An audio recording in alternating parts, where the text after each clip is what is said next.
Welcome to the latest episode of the Informing Choices mini-pod. In the world of design, a spectrum of methodologies shapes how we build and move. From modernist minimalism to cutting-edge parametric design, each approach brings its own priorities, efficiency, aesthetics, or technology. Among these, two methodologies take their cues directly from nature: biophilic design and biomimicry.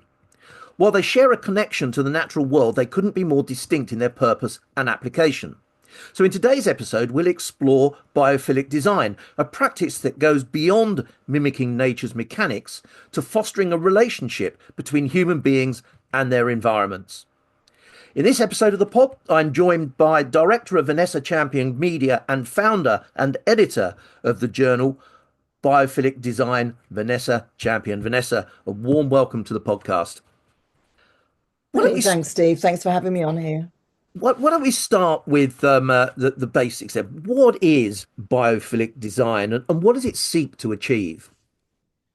Well, biophilic design comes from the term biophilia, bio meaning life, and philia meaning love, tendency towards, and it refers to our innate connection to nature and natural systems, natural patterns, looking at them, feeling them, sensory experience, all that good stuff. It was coined in the 1980s by E.O. Wilson. He kind of made it famous. It was by Eric Fromm first. He first coined it, but it does refer to humanity's intrinsic connection to nature.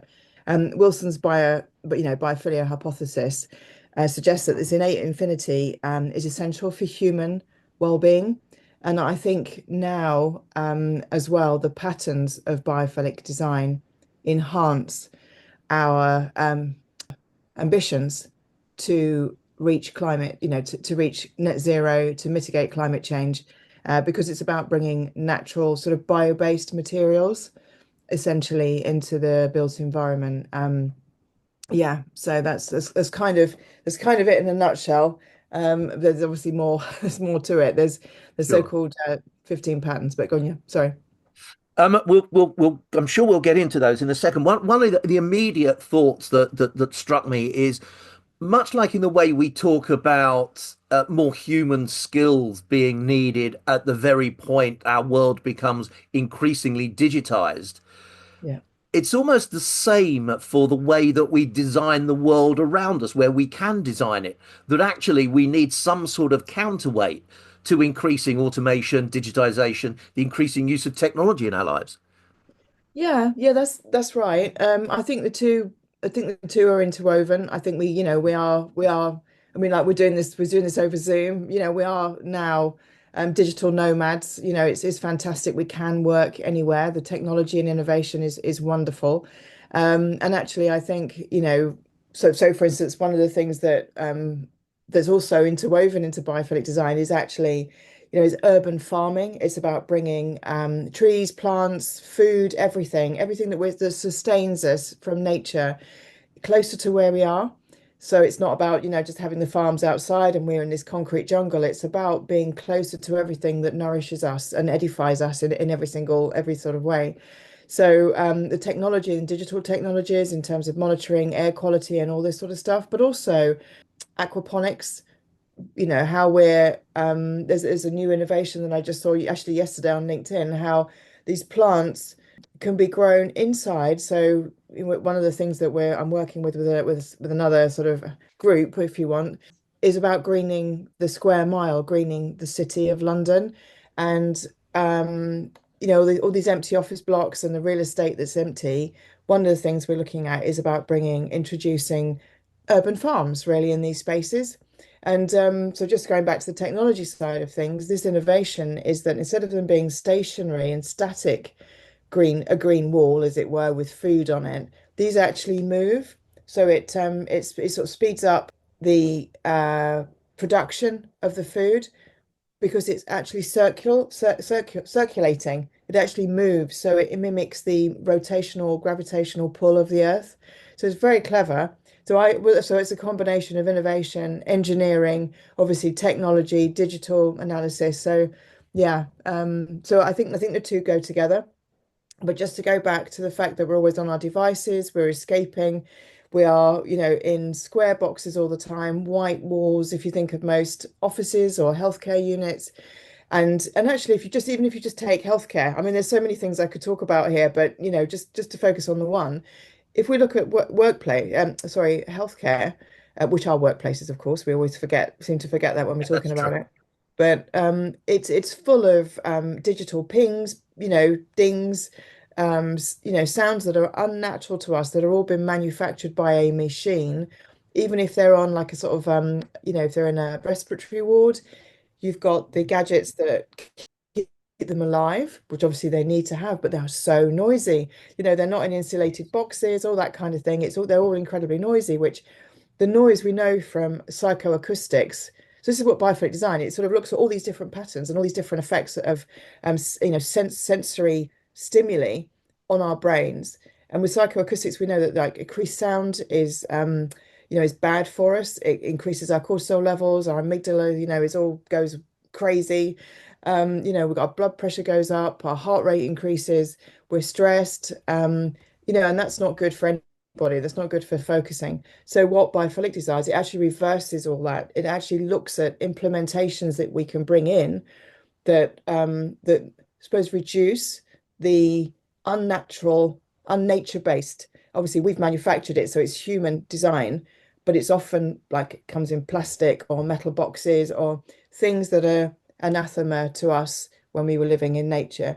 Because something I didn't mention at the beginning, obviously, was but that biophilic design, it refers to this our innate connection to nature, but it works on the assumption, like from an evolutionary psychology point of view, that we are exactly the same physical beings that we were, 10,000 years ago, Yeah. where we were living life outside on the plains, and our brains and our physiology hasn't actually caught up with the fact that we're indoors all the time with all these technical bings and things. So that's what biophilic design is. It's a framework ultimately that allows us to create environments and spaces and cities that are happier and healthier and more productive and generates more economic stimuli, and everything. So it's fantastic. I think everybody should do it, and it's having a moment at the moment as well. I mean, one of the things I find really fascinating about these conversations I have in the podcast is very often I'm struck by how obvious something is Yeah, as an approach to keeping us more human, of making our workplaces better, putting things in place that help us become more effective as well as more efficient. yes. And when you give the explanation as you just have, it makes you wonder why some of this stuff hasn't really expanded in the way that it's starting to. It's kind of common sense, but not common practice almost. Yeah, exactly. And I think it's all come from really the Industrial Revolution. I mean, it Yeah, started a little bit before that if you start looking at social history and things, but ultimately in terms of design of spaces and other things actually, and it's some, we designed factories so that people could be on a factory line, so we could observe, we could make things productive, we could great for machines, perfect for machines, stick them all yeah, in a line, make them productive, make them, no space, all that kind of thing. But we put people in those spaces to control the machines or to monitor the museum machines, because often they weren't controlling them, they were just literally processing yeah, alongside those machines. And of course, after we've moved away from manufacturing, we're ended up sitting in front of a desk on a computer, ultimately, I mean, there's a few iterations of that, but that's ultimately what we're doing. We're still, and we've moved from the factory layout, which works for machines, and we're now putting them into workplaces, these open plan workplaces. And we're still expecting people to just almost like a whip and a lash, which is ultimately what was happening in those industrial times, during the time of the Industrial Revolution. And we are expecting people to be happy, stay at work, stay, not be absent, this absenteeism, presenteeism, all this stuff that we're struggling with. Our staff are not productive, they're not happy, they don't want to go, they'll go at the fastest drop of a hat because it's not a nice environment. And businesses are losing money because the staff aren't happy and they're not productive. So what biophilic design does is actually it just stops that, pushes that stop button really to help businesses. And it's not everybody anybody's fault. That's the thing. It's just been a natural progression. Yeah. I think that's what's happening now is that we are creating zones. It's like more like the Landschaft Bureau, the German concept, which Nigel Osland talks about in his book, the Workplace Zoo. Brilliant book. Anybody go out and buy it. And we look at actually in the Journal of Biophilic Design, it's each one of our books basically has a different theme. But what we look at is actually about how we zone places. So that there are, for instance, in a workplace, you've got quiet zones. You've got places for people to work and focus because it's sensory again, back to sensory kind of stimuli. In nature doesn't have walls, but we have walls everywhere, which have all these reflective surfaces. We forget about sound. It's like we create all these lovely design. So yeah, while we're looking at wood and we're looking at all this amazing stuff and colorways, we forget about the sound. Sometimes we might just bring in, loads of metal and not think about it because we think, oh, it's got curves, it's fine, but it's the reflective surfaces. So yeah, it's all about, bringing those environments in. But it's funny actually, because we had the Biophilic Design Conference, the first one, we're going to have one annually, and we have lots of events for people to kind of join and learn about different special interests.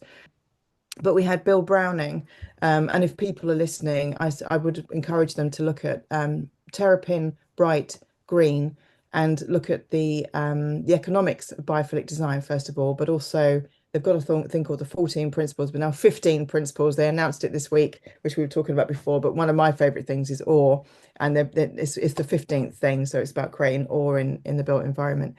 Right. But Bill Browning open well was in our conference, and he said he did a recorded message, and he said when he started this, and just to go back to your point, Steve, he said when he started it, somebody said to him, one of his clients, potential clients said, well, why would I pay you when it's intuitively obvious? And and he said he spent the last 20 odd years, 30 years, whatever, just proving the intuitively obvious. And ultimately we're still doing it. But I think that's what I'm excited about right now is that there are so many businesses, so many cities, the NHS, the Department of Education, the Ministry of Justice, so many companies, big, small, individuals are understanding how biophilic design or the principles of biophilic design can really enhance the workplace, the homes, the healthcare, the cities. We can create happier and healthier cities, and because it helps mitigate climate change. Yeah. It's going to increase even if we reach net zero. So we need to do everything we can, and biophilic design is an inherent part of that in cities, particularly as well. I quite like that point as well about home and workplaces because obviously a lot of us are working from home as well, and it's easy to forget that, I guess, isn't it? We can do all this wonderful stuff in the workplace, but if we're only there 30% of the time, then we need to think about that other 70%, don't we? Yeah. So whereabouts are we seeing good examples of biophilic design at work, would you say? What sort of examples would you point to? Well, in terms of workplace, there are many examples, and the one that really sticks out to me, and I think ticks so many different boxes, is the black and white building in London. It was designed by Wall Thistleton Architects, and it's a mass timber building, but it has everything I think that biophilic design advocates. So it has lots of natural light. It has good acoustics inside because it's using more wood. Wood is brilliant for us. Obviously, we know that because the vision of wood makes us happy. It makes us more productive. It makes us add up better. The hygroscopic nature of wood as well, again, because it's a bio-based material, but that actually helps regulate temperature and humidity in the building. So you don't get, these kind of stagnant kind of smells in buildings. It's alive. Basically, the building is alive.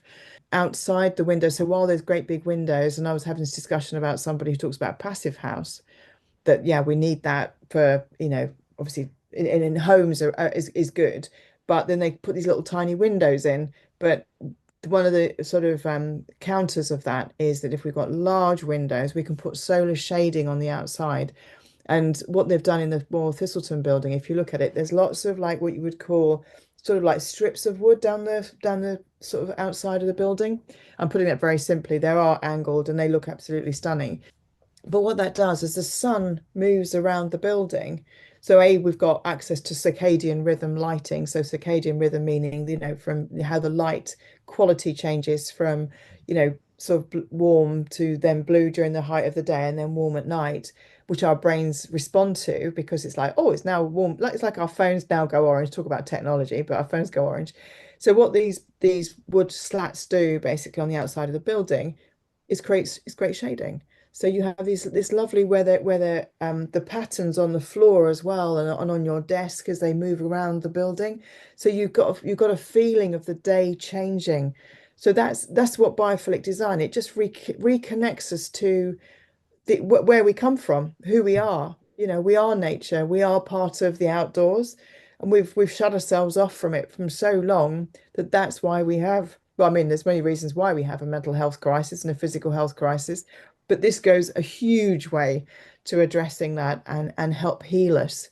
And give us a sort of kickstart, really. It's like caffeine. So if you want to think of it like biophilic design is like caffeine in in urban and domestic design, really. So yeah, we need more of it. So but also just to go back to as well the other aspect of this biophilic building, even the lifts are made of wood.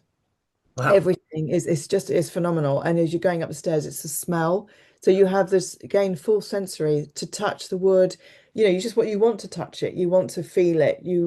It feels like a hug around you. And also the furnishings are natural. They're curved as well. So it's not nothing square. It's about just rethinking how things are in nature. Are things square? Are things angular? Are things really reflective? No, they're not. They're bonkers. And that's what's lovely, I think, about it. Anyone can have a go at it because nothing's perfect in nature. We're not perfect. So why try and make everything perfect? That's now there's a lesson. Now there's a lesson. So how do we take some of this forward? How might the concept of biophilic design change in the future? For example, through integration with emerging technologies. What might it look like by, say, 2040?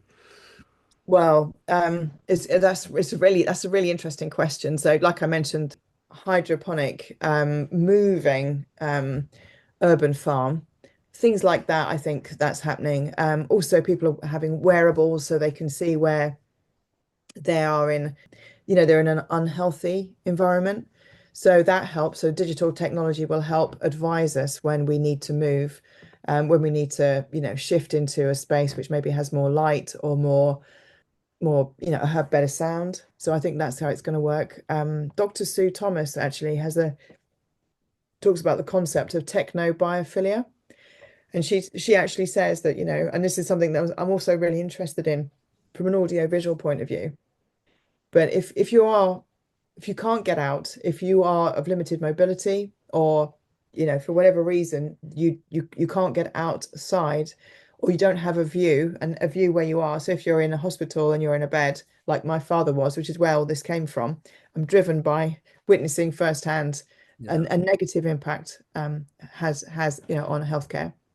But conversely, I've seen the positive impact that just a view of nature has on the healthcare outcomes. There's actually lots of research that's been done to know that views of nature and sort of more biophilic design supports recovery in healthcare. So I mean, if it works in healthcare, it's got to work for the office, you know. Um, Yes. but she talks about how we can engage with nature on our phones, and there's been research that have kind of done like before and after, analysis of people watching things like David Attenborough's Life on Earth, for instance. And once we see more images on nature on our phones or telly or whatever, then we're more inclined to act more sustainably. We're more inclined to act kinder to ourselves and to people. So yeah, so there is a thing of that, and there's also a thing about gaming as well. I mean, we could talk about that kind of aspect, but where people are like immersed in these environments, They are, at least they are looking at nature. They are, some of these places that, some of these inside these games are very, very beautiful. They're Yeah. almost ideal. I'm already seeing, though, I don't know if other listeners are, but there seems to be quite a split. I think it's all come from since lockdown, really, that there's going to be the digital enhancements that will accelerate urban farming and all this stuff. And also maybe monitoring lighting. So, I mean, from that point perspective, actually, circadian rhythm lighting is really amazing now because it works out the time of day, it works out movement, it knows when people are in the room. You can tune it yourself. They've got heated desks so people can control. That's also another aspect we can control. Because if you think about it, we're in nature, we could move around a bit. We could move around the cave if it got too hot near the fire. We could go near the door where the air was coming in. So but in offices, when we're not allowed, or we feel like we're not allowed to move. So creating those choices for people is really important. And that's also, I mean, it may be controversial, maybe to some sort of pure biophilic designers, but biophilia and the biophilic design principles also apply to that, allowing people choice as well. Right. But I think that's where technology will come in to help give people that choice. I was already doing it now, but I think that's going to accelerate by 2040, did you say? Yeah, 24. Yeah, I mean, some of the things as you were talking that I was thinking about were kind of visual walls in both houses and workplace that kind of are tied in with immersive technologies where the immersion is kind of with a more natural environment. So the technology potentially helping us to immerse ourselves in natural environment through gaming, but as well as the point we work. So, sat at a desk like this, I'm right in front of me. I've got whatever natural scene that I want. So is that the kind of thing that you imagine where we might see these issues, biophilic design and technology meeting, creating those kind of immersive experiences? Yeah, that's right. Yeah. To have something that you're watching in front of you is amazing. And obviously having like, a virtual view behind you when you're on a Zoom screen, if you think about, we get this sort of what they call Zoom Yes. fatigue, and actually at least you've got something to look at. It makes it quite interesting. We all blur our backgrounds or whatever we do. But if we've got like a view of nature, actually the conversation flows. They've done studies on that too. But that's interesting. I mean, it'd be interesting to actually read more of those, or to see, maybe a student needs to kind of dig down and see how that works. But yeah, I mean, personally, I'm an artist as well, but this is where this was come from. But I bring virtual nature walls into healthcare because I'm so passionate about everybody having a better healthcare outcome. It doesn't matter how much money you've got, we should all be able to flourish and heal faster. It will make and I keep going on about it, but the NHS, healthcare is our workplaces too. We need to look after people. We've forgotten that, people are our most important asset, really. I think people being our most important asset and we need to look after them is an absolutely perfect point to leave it, particularly when we're thinking about 2040 and the obvious evolution of even more automation and digital technologies. Vanessa, thank you so much for your time. That's been absolutely fascinating. It's a new area for me, but one I'm going to keep a close eye on as we go forward. Thank you so much for your time. Lovely. Thanks so much, Steve. And if people, if it's okay to say, if people want to kind of like be part of this journey, and help advocate or learn more, please do come along to the Journal of Biophilicdesign.com. There's a community on there where, we're doing this whole series of events, and we're there to answer questions as well, or to connect people to experts, where they can find out more, as well. So yeah, we'd love to have more people join us. So We'll make sure that links in the podcast description as well. So, Vanessa, thank you so much. And thank you everyone for listening. Don't forget to like and subscribe so you never miss another episode of the Informing Choices mini pod. And do let your friends and colleagues know all about the podcast. There'll be another episode along very soon.